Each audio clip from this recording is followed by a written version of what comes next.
So happy Thursday, everybody. Hope you're having a good morning. This webinar is brought to you by Kayagene, a seed company focused on high cannabinoid hemp variety development.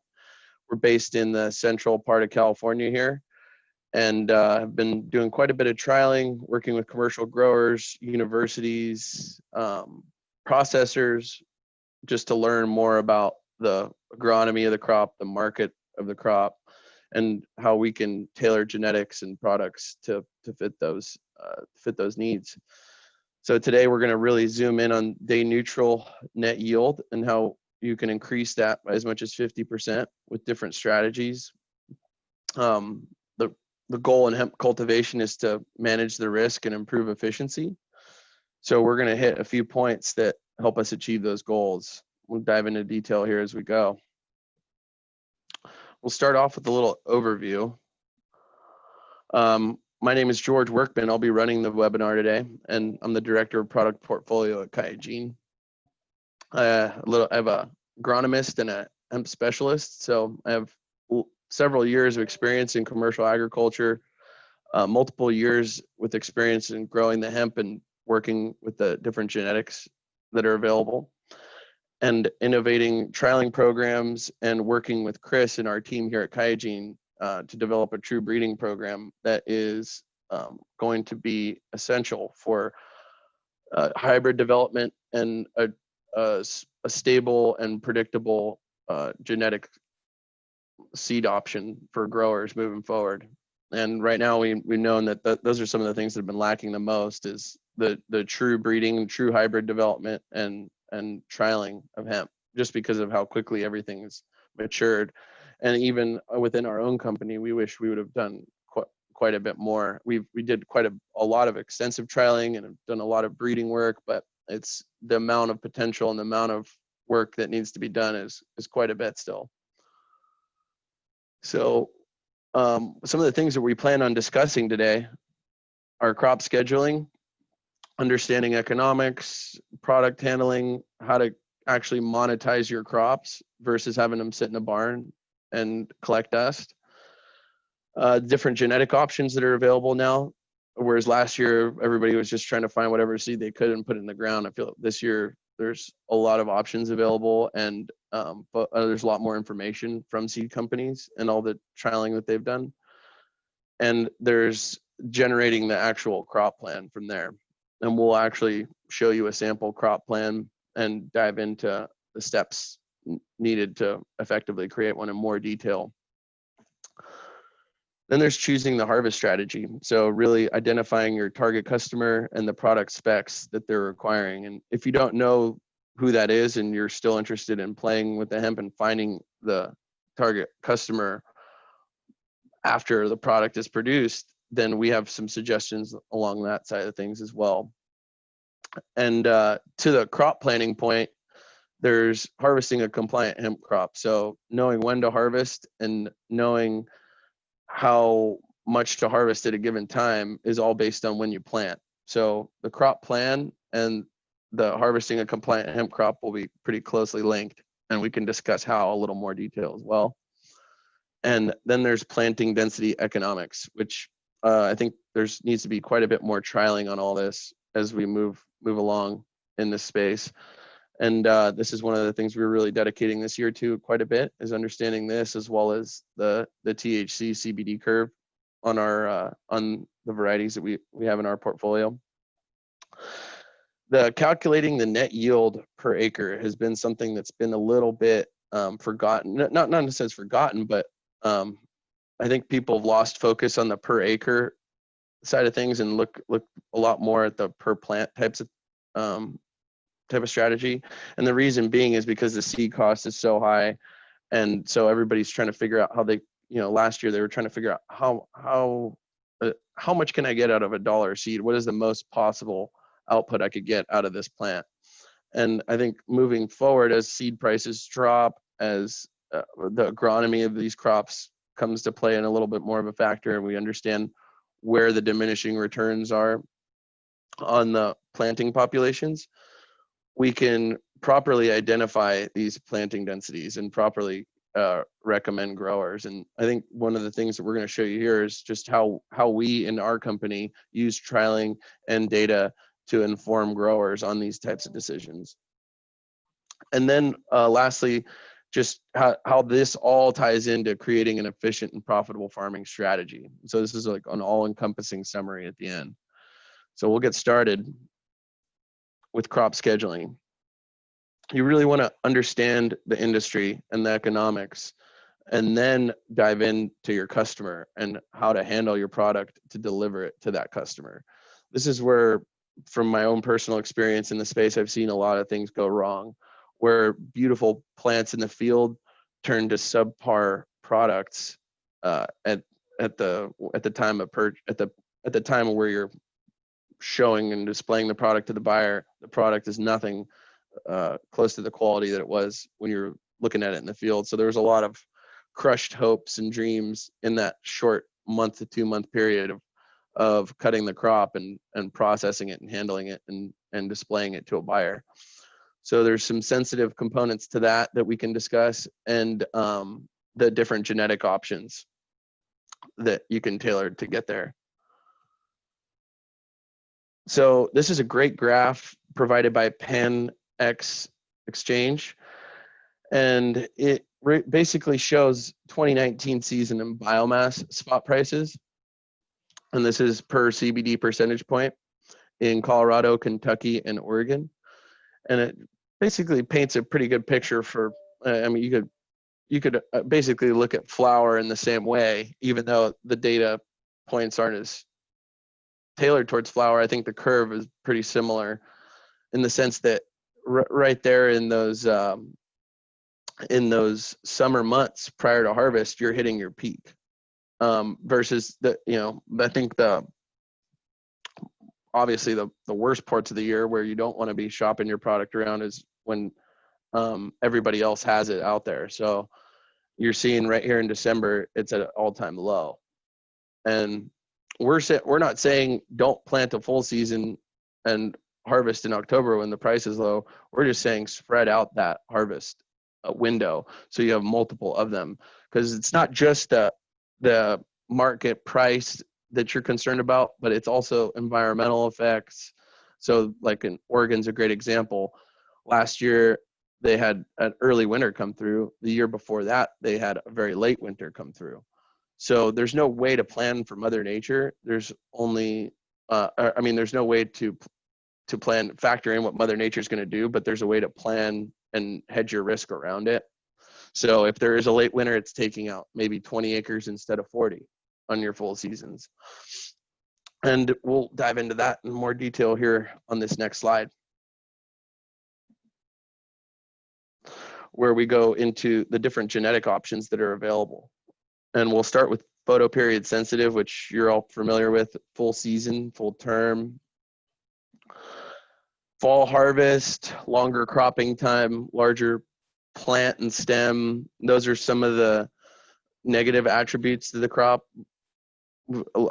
Higher cost, weeding cost, we like to say as well, because of how much time it's in the ground. So there could be some farming costs that are elevated as well in the photoperiod sensitive. We feel like you can mechanize a day neutral autoflower crop a lot more easily due to the way that it grows and how quickly it grows. But some of the benefits to the photoperiod sensitive full term crops, and why we don't think you should discount them from your farming strategy, are that they generally test a couple points higher than the CBD varieties in terms of the CBD content, and also have a lot more have a larger ability to bounce back from any type of stress, versus the day neutral autoflower type varieties.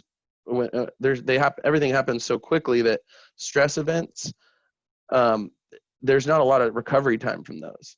So if there's a stress event, it's going to really impact total yield exponentially, versus on a full term, you can just kind of compensate that time by having the crop in the ground a little longer. It'll just lag the overall harvest rather than take away from it. And so these photoperiod sensitive crops are planted in June, July, and in some parts of the country, a lot of folks plant them as early as May, even though we recommend growing a much smaller plant and planting it in June. We feel like that the photo period sensitive varieties are great for that last fall harvest slot. And so don't discount the day neutrals, but if you're going to do a total of 20 acres, then split it up 10 and 10. Or if your market demands a photo period sensitive a little more so than a day neutral, maybe just do a 5 of the day neutral and 15 of the photo period sensitive. Or if you feel the day neutral has the ability to penetrate the market at a much higher market premium, and you feel like that will get you the biggest bang for your buck, then do the inverse, 15 acres of day neutral and 5 acres of photo period sensitive.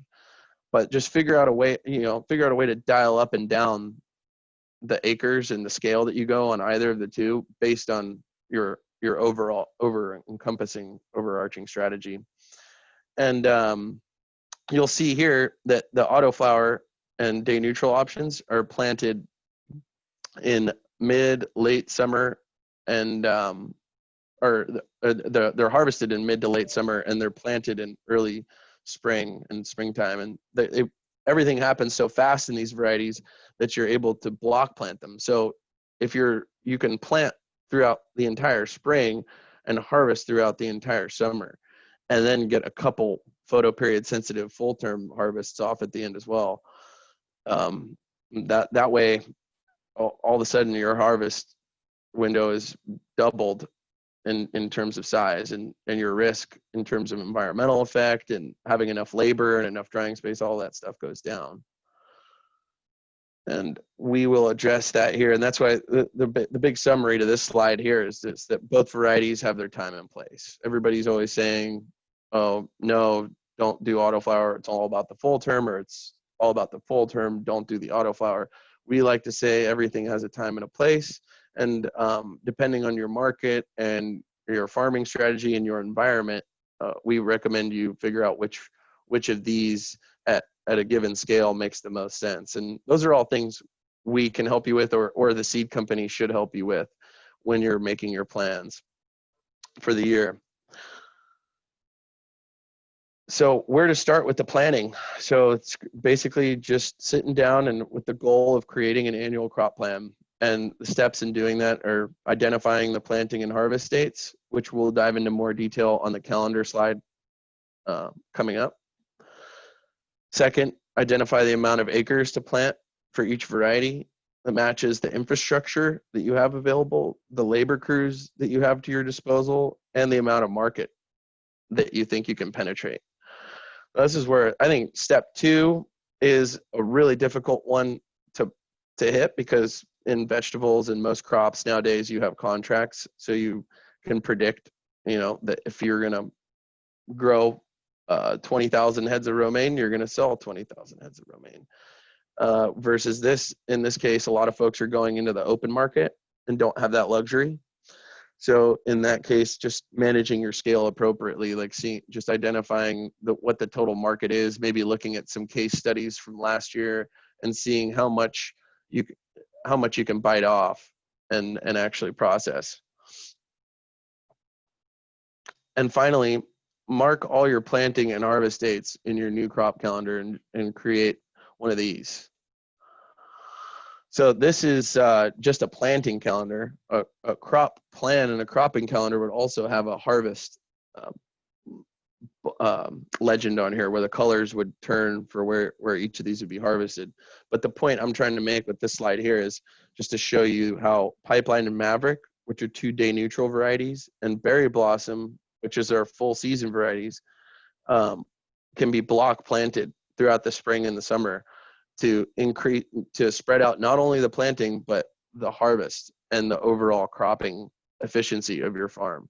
And so with vegetable crops, you're pretty used to seeing this type of thing. Seed companies provide it, and this is something that will improve over time. And this is something that also plays into planting density, which we'll discuss coming up in a couple slides.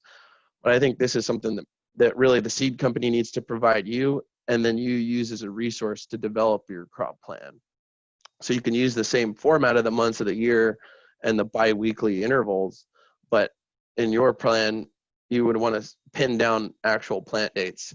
So I can give you a quick little run through and a quick little sample here. That in May 1st, if you were to plant your first 5 acres of your 20-acre block May 1st, plant your second 5 acres May 15th, your third June 1st, and your fourth June 15th, then you'd have all of your 20 acres planted, but in week-long increments. And so then all of a sudden your harvest is going to cascade in the same way.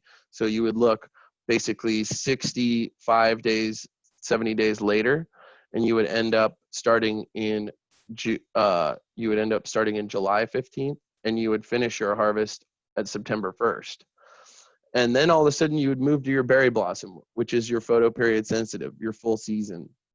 And if you start planting that, let's just give that a 10 acre example. If you start planting that June 1st at 10 acres, and then plant your next one June 15th at 10 acres, then you're harvesting your 10 acres October 1st, and then October 15th, November 1st. And the goal is always to try to get out of there before November. That's the goal. And as the compliance kicks into gear, this is going to make even more of a sense to you as a grower when developing a strategy. And that is because each of those block plantings that we laid out, by separating that 20 into different blocks, now all of a sudden, instead of getting through 20 acres, you only got to get through 5 during a smaller given window. I know everybody kind of hit that bottleneck last year and really learned that the harvest is nothing to underestimate when it comes to harvesting hemp.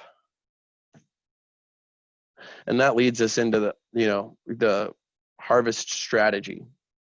So that's where you got to understand your target customer and your product specs. And that's tough when there's no contracts being offered and when it's a buyer's market. A lot of that work is put into after you plant the crop. You're going around marketing it, and you have an estimated yield that you're going to pull out of your acreage that's been planted, and you go shopping around to folks on LinkedIn or whatever resources you might have to your disposal to market.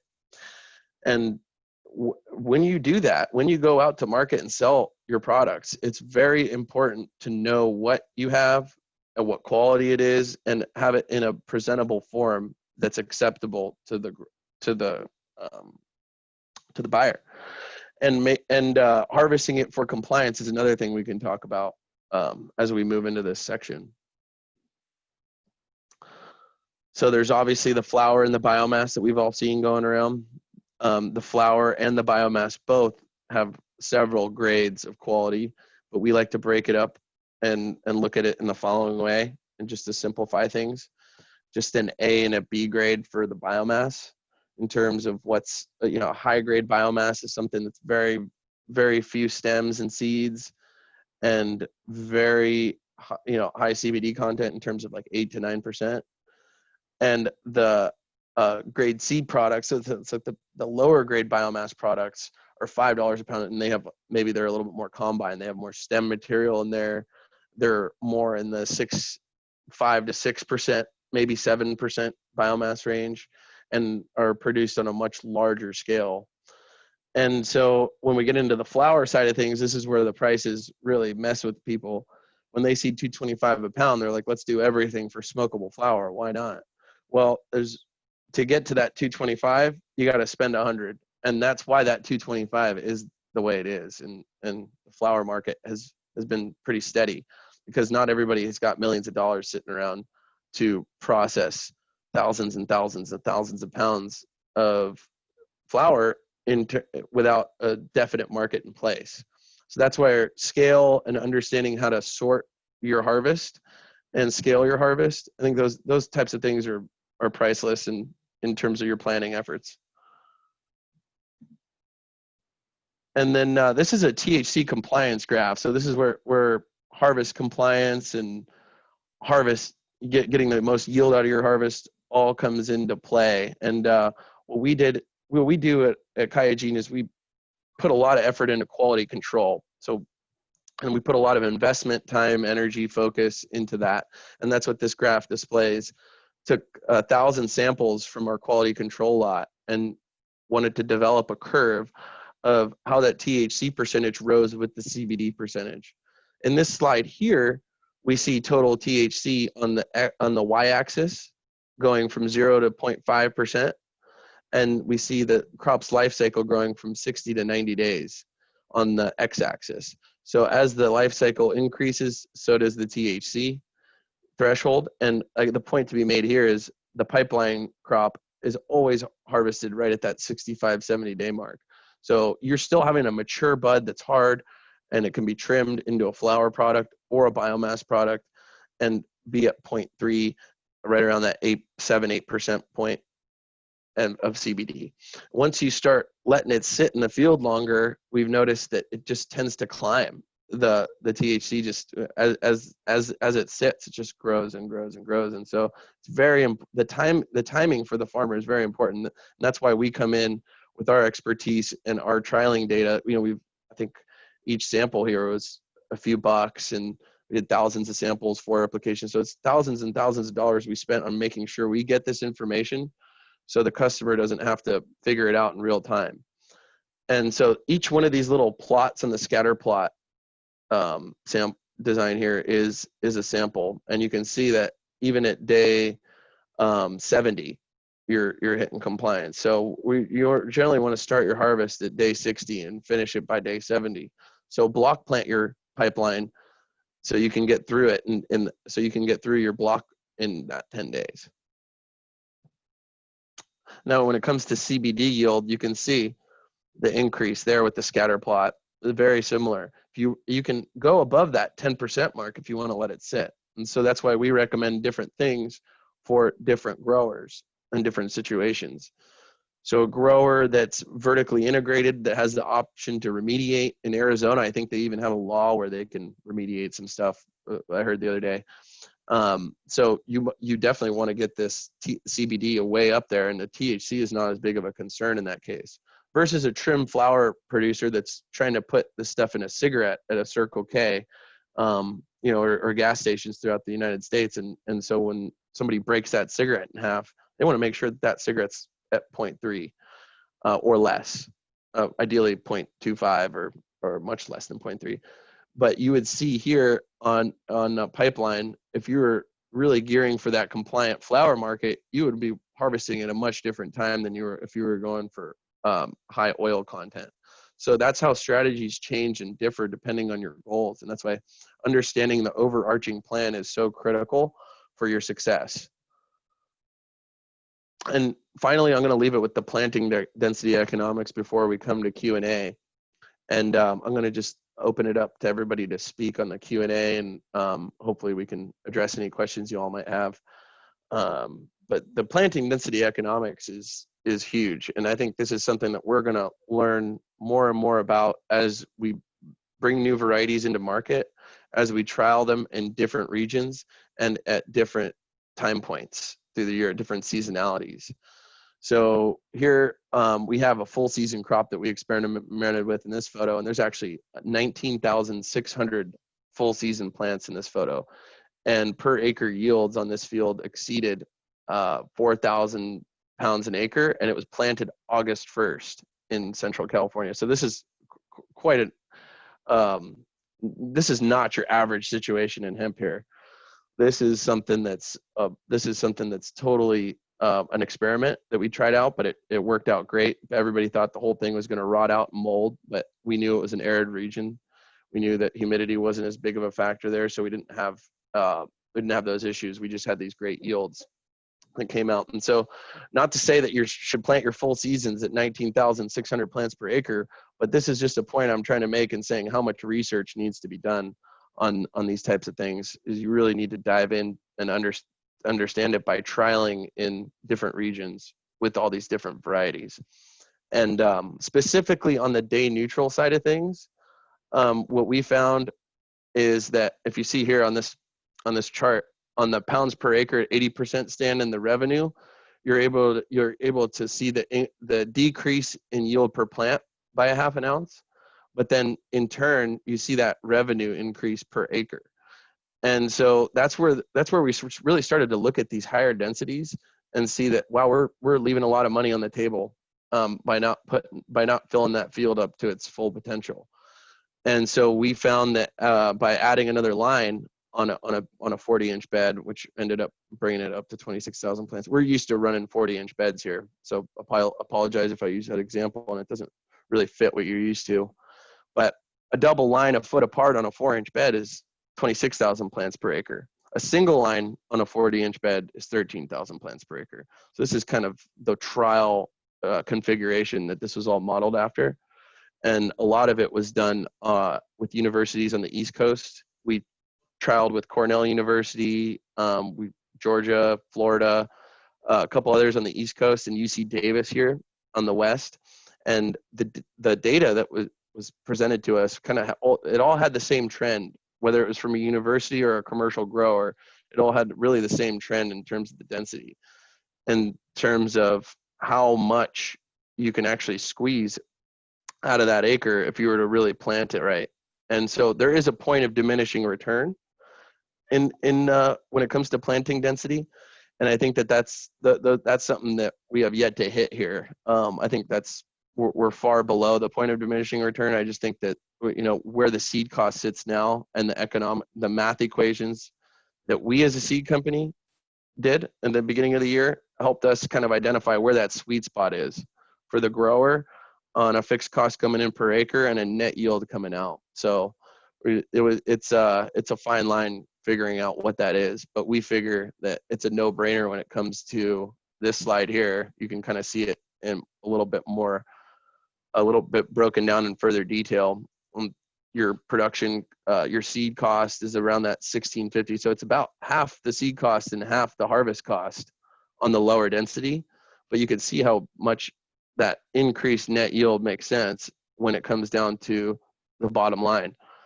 And that, $8,000 is the road I'd go down if I was in the driver's seat. And so just like citrus trees, avocado trees, romaine crops, if you're familiar with other crops in ag, then you know that farmers are always pushing to increase that bottom line per acre. And you're looking at really how many plants can I put in here with the fixed plant cost that's acceptable to give me a return that's at the highest point without raising my disease pressure, without taking all factors into consideration.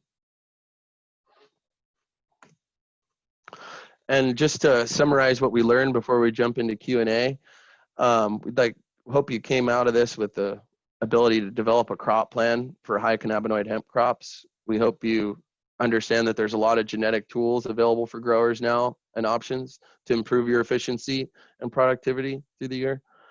And we think that there's a market analysis that needs to be done by the grower, and hopefully you understand how you can go about doing that, looking at spot pricing and identify these different target markets and customer groups that you want to target.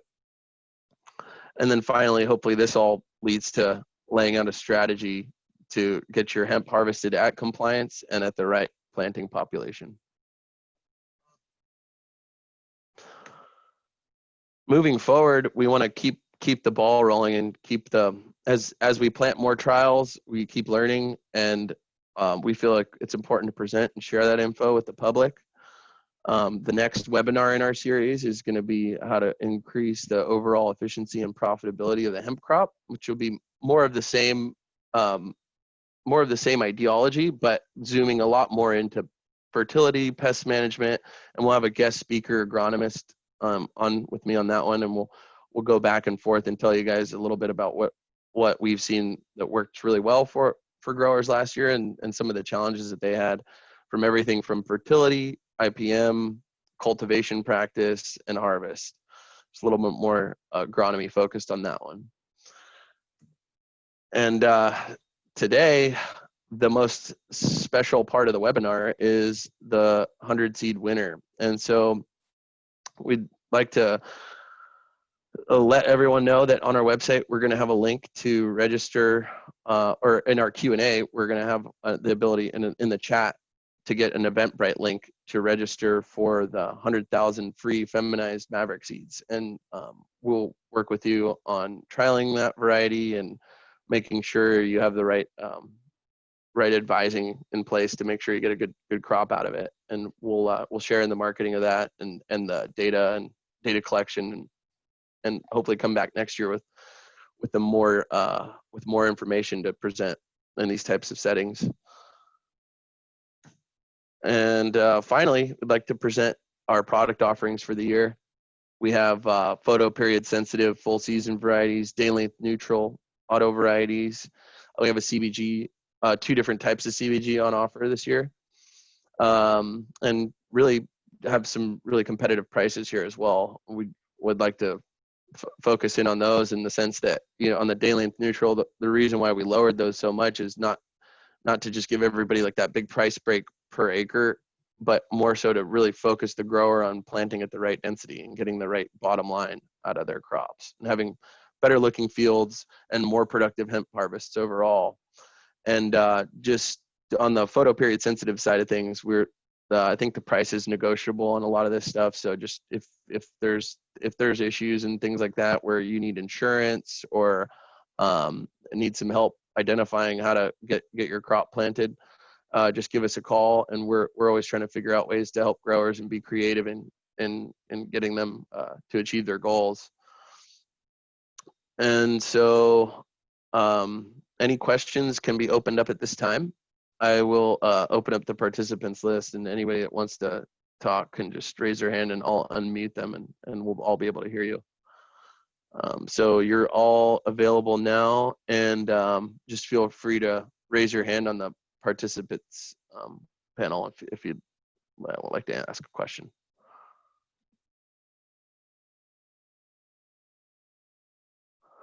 I think we actually have one from Joseph Brown on a soil test question here on the Q&A. So I am going to answer that. Joseph Brown's question is, I have 4 acres. We did a soil test with the results in the test. What should one be looking for that shows the soil is ready?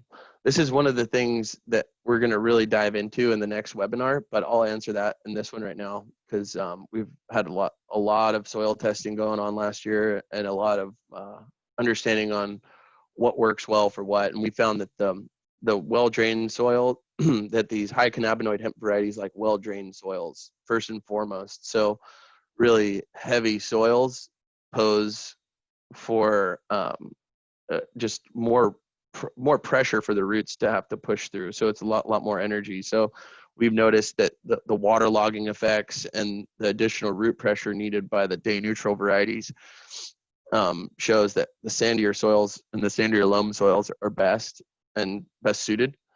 And even for the photo period sensitive varieties, some of the best crops we've seen were in the sandier, more well-drained soils. But if you do have soil that's heavy, then just make sure you manage your nitrogen content. And that's one of the things that we'll really dive into on the next webinar, is the nitrogen curve and how to balance that nitrogen curve on a day neutral variety. Because your nitrogen in a photo period sensitive variety is much more drawn out.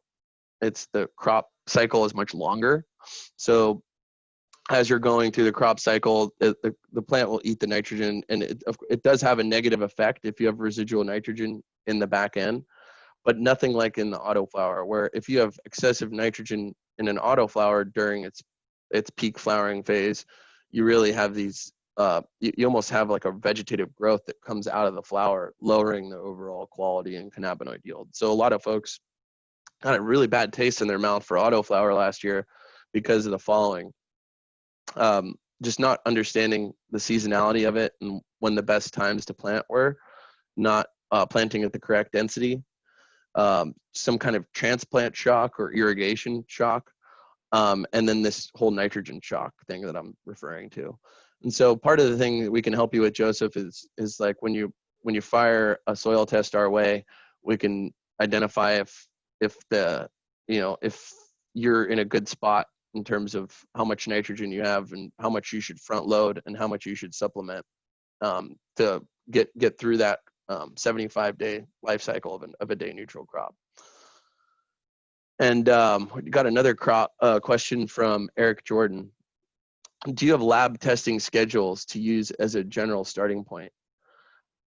Yes, and that's basically what those scatter plot charts, those scatter plot charts that we looked at for THC compliance and CBD increase. Those charts have real-time data that we used from the seed lots that we're selling, and that data is basically provides us the ability to recommend those schedules to you as you go. So when you plant a variety, we'll tell you to start testing at this day, and finish testing at this day, and do it at this frequency. And I got another question from Joseph Brown. Do you know what plant varieties work best in Tennessee? Last year we had the frosted lime worked well in Tennessee. There's a lot of molding and things that happened. We also have seen varieties that are very closely related to the pipeline work well in Tennessee in high humidity. So I think everything's pretty versatile in terms of what'll work out there. I think it's more in terms of how you go about cropping it, what density you plant it at, and what specific pressures you're dealing with in your area. So within California, there's so many microclimates, and I can only imagine, I'm sure there's the same thing in Tennessee. So it's just identifying like what your risks are. Generally it's worms, and it's the same thing in botrytis and mold that are the biggest killers in terms of pest pressures.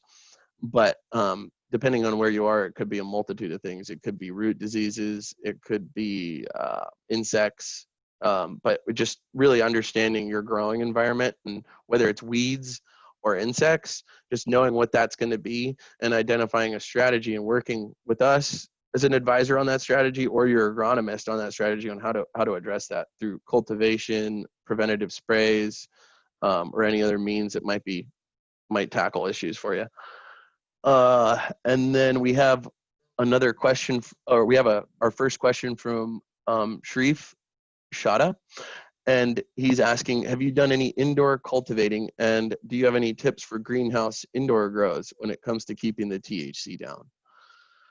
Yes, well, actually, our research and development site where we did that quality control study, it was done in a greenhouse. And the reason why is we wanted to keep the environment at a stable, non-stressed condition to get the best representative sample possible, to really know what's going on there. And that in terms of tips to keeping the THC down, I think the main tip is just to monitor it, and there's not much else you really need to do or can do.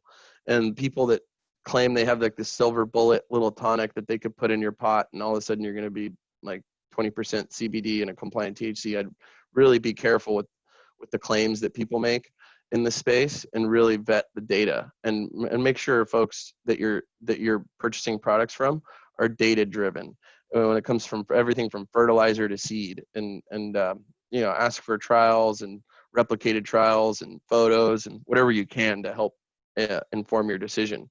But to the answer to your question, Sharif, is really to keep that THC down. It comes to farmer diligence and testing, and we'll give you the recommendations, but you got to follow them in terms of when to start testing and based on when you hit that 0.25, when to start that harvest, depending on what your harvest style is. So there's a lot of variables at play, so it's an ongoing conversation. But I think it's really important that you have you have the overarching picture in your head, and you know when to start and who to consult and when to finish. I think those are the best points I can give you in terms of keeping that THC down, and while keeping that CBD up as high as possible. Well, I don't have any other questions in the Q&A section. I don't have anybody that's really raised their hand to talk here. So, we have an anonymous. Oh, yeah. We have an anonymous attendee asking, does the autoflower come off early, thus miss roguing males from the previous year's crop? And that's a huge, huge benefit of the autoflower. We feel like that is in the Midwest where there's ditchweed. The majority of the pollen that's flying around is from ditchweed or feral dioecious crops from the previous year is all full photoperiod sensitive, full term pollen. So if you were to go out and collect pollen floating in the air in Oregon, in Medford, Oregon, in June versus in, say, August, September, there would be a considerable amount higher of a pollen count in August, September versus June. And so it's a huge advantage to not having as much pollen flying through the air from your neighbors or feral hemp crops. And I think maybe the question was, would you miss roguing males from the previous year's crop? And if you're growing on the same piece of ground, I think you really have to be diligent on cultivation and identifying that what your phenotypes look like. So if you have an off type from the previous year's crop, it's not going to look anything like the autoflower. So you should be roguing anything that's diseased or looks like a male or anything at risk. It really comes down to diligence at that point. So and we recommend rotations. So not cropping on the same ground every year. So moving your blocks around. If you cropped 100 acres in Ranch A or in Section A of your ranch, then move your 100 acres to Section B and put a different crop where the hemp was, and make sure that any rogue plants or anything like that can pop up and get weeded out before any new hemp crops go in. But that's a great question. Oh, there's quite a bit more questions coming through. So will you be going over microbiology in your webinars? Do we know the perfect microorganisms needed only for veg and flower? There are a variety of microorganisms available for benefiting this plant and benefiting the fertilizer uptake and the overall immune system and the health of the plant. In terms of have we identified which ones work best for veg and flower? No. And do we know the perfect ones? No, but we do know effective ones, and we do know that there is a lot of there's a lot of snake oil in the microbiology world. So to just be very careful and just buying a jug that says it's got, just because you're buying a jug of bacteria that says it's got 70 different strains of bacillus in there, that doesn't always mean it's a good thing. Sometimes just getting a trichoderma, which is one fungus, might be better than buying that jug of 70 different bacterias. So it's really, again, it comes back to vetting your company and looking at trial data and really understanding what you're putting in there versus 70 things that maybe one of those 70 actually work, and who knows if that organism is even active. And we got a question from Joseph. If I wanted to more information, wanted to speak to someone, I think I'll finish Q&A with that. And it's got our phone number and email address on there. So I hope you all enjoyed the presentation today. And this is our first webinar, so I apologize if there's a little bit of stumbling or anything else going on like that. Just like farming the hemp, the webinars will also improve over time. So I hope you all had a good little hour there with me, and looking forward to more discussion on how your plans are going for this year, and how we can get this crop in a much more structured, organized supply chain setting.